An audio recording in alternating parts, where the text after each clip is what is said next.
Most Etsy advice is built around the assumption that you have unlimited time. List every single day. Post on social.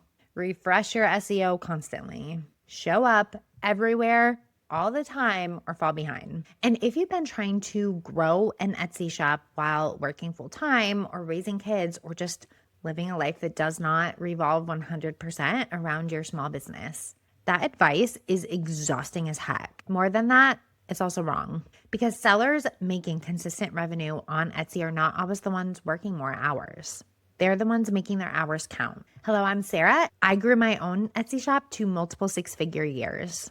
And I did it while learning the hard way that working more does not always guarantee you more revenue.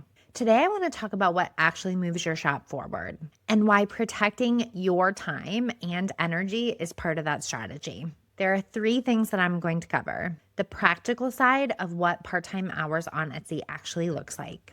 The 3-part strategy that I use with my students to make sure that the time they're spending on their shops is actually compounding into more and more consistent sales. And the part that almost nobody talks about when it comes to strategy on Etsy, which is what happens to your focus and your output, and honestly, your results when you never give yourself a real break. So here's what I see constantly with sellers who feel like they're working all the time but aren't seeing the results that they want. They are busy, but they're not productive in ways that actually grow their shop. They're making Pinterest pins while they watch TV. They're refreshing their stats. They're going down rabbit holes in Facebook groups trying to figure out what other sellers are doing. They're tweaking old listings instead of publishing new ones. All of it feels like work. None of it is the work that actually compounds and creates growth. And listen, I did this too. When I was growing my shop, I used to make dozens of Pinterest pins at night when I was watching TV. It was easy to do when I was tuned out and after I was exhausted from a day of work and caring for my family. It felt productive and it checked a box. But an hour of genuinely focused work, researching the right keywords, building out the right product lines, publishing listings that were actually optimized, moved my shop forward so much faster than weeks of that background Busywork ever did. And it's not like sellers who are building consistent revenue on Etsy with limited hours are working more efficiently in like the magical sense of the word. They just have a clear enough strategy that every hour they sit down to work, they know exactly what they're doing, why they're doing it, and what results it's going to give them. Before we talk about what you are going to do with those hours, I want to address one thing that I hear probably the most often from the sellers in my community, which is I don't have enough time. So I want to be honest with you about what the time commitment actually needs to look like, because I do think a lot of you are measuring yourselves up against this impossible standard. Getting to consistent revenue on Etsy is a part-time job's worth of commitment. We are talking about a couple of focused hours on the weekdays and a few over the weekends. I do want you to think about it like a part-time job, not like you can steal a minute here or there from your normal routine. We're talking about dedicated blocks of time where you can get actual focused work done. If you are in a season in life where that genuinely feels like too much, that is not something you can commit to right now, that's totally okay. I want you to hear this next part. You can still build a shop on Etsy. You can still make consistent revenue. It just might take you a little longer. The pace that you are climbing when it comes to your business just determines your timeline, not what's possible for you. A slower pace held consistently is going to outperform a faster pace that burns you out in 3 weeks. So if part-time hours aren't available for you right now, figure out what is.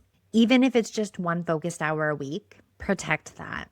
The compounding that I'm talking about here still works. It just might move a little more slowly. Sometimes, on the other hand, the sellers who tell me they don't have enough hours in the week are the same ones who are spending time on stuff that's not actually growing their business, which is a strategy problem, not a time problem.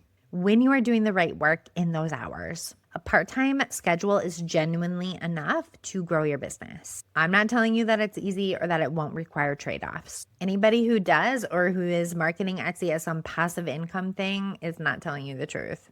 But I want you to hear very clearly that the hours that you have available to you are not the problem. What matters most is what you do with that time.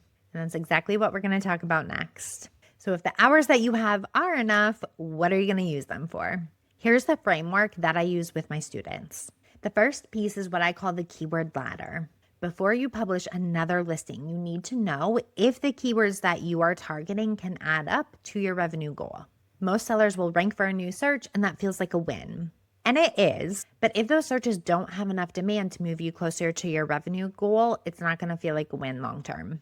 The keyword ladder maps out the specific keywords that you need to rank for, in what order, so that every hour you spend working on your listings is moving you closer towards your revenue goal, not just filling your shop with more products. The second piece is keyword dominance. Once you know which keywords to rank for, the goal is to own each one completely before moving on to the next. A lot of sellers spread their listings out over way too many searches all at once, which means that they never build depth enough for any specific keyword to rank consistently. Dominance means a stable position on page 1, so your traffic starts feeling much more predictable. The third piece is keyword pacing. This is what keeps you climbing consistently without burning out or losing the ground that you've already worked to build. Your pacing is a weekly output, and it's going to keep you moving up your keyword ladder at a rate that you can sustain. Not a sprint that doesn't match your actual life and the time that you have available. It's a steady climb that you can hold week after week. These 3 things are what make a part-time schedule powerful enough to build consistent, predictable income on Etsy. And I want to share something personal here because this is going to sound familiar. When I was building my Etsy shop, hustle culture was everywhere. The message was very constant. If you are not working with every spare minute that you have, you're falling behind. Your business is going to fail, and it's 100% your fault. And I believed it. I worked every single night, every weekend, every moment that I could find. And finally, I'd had enough. One year, I decided to set a goal that I'm actually a little embarrassed to tell you about. I wanted to just not work one night a week. That was it. One true night of rest. I put it on my habit tracker. I literally marked off the nights that I was not sitting at my computer because giving myself permission to stop honestly felt that hard for me. And it took me a full year of working on this before I could actually do it consistently. Looking back, the problem is I genuinely believed I would have grown much faster if I had worked less hours. And it's not that rest is magic when it comes to your strategy, but is what this constant grinding does to your brain.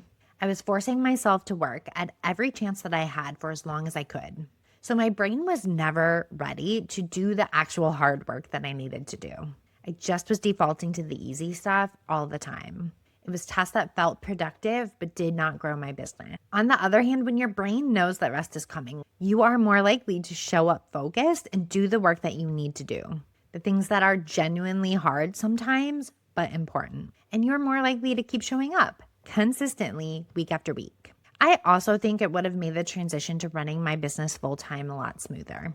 Instead, I trained myself that the only way to grow was to just hustle all the time. And then I had to unlearn all of that. You do not have to go through that. So the goal here is not to find more hours. It's to make the hours that you do have actually work for you. And then to protect some space outside of those hours for you to live your life, to have some hobbies that you don't monetize, to spend time with friends and family, to just rest, whatever it might be. Because a part-time schedule that's focused on the right things is going to outperform a busy schedule full of busy work every single time. So now I want you to drop a comment and tell me what your current Etsy schedule actually looks like. How many hours a week are you actually putting in? And what are you spending most of those hours on? I want to know, and if you are spending time on the wrong things, I'll tell you there. And if you want to go deeper into the keyword ladder, keyword dominance, and pacing, and ask me questions about how they actually apply to your shop, I want you to come and join me in my free live masterclass. It's called Creating 5K Months on Etsy with Part-Time Hours. I'm going to walk you through the whole system live and leave you with a clear picture of what your Etsy shop means to start building real, consistent revenue. The link is in the description, and I would absolutely love to see you there live.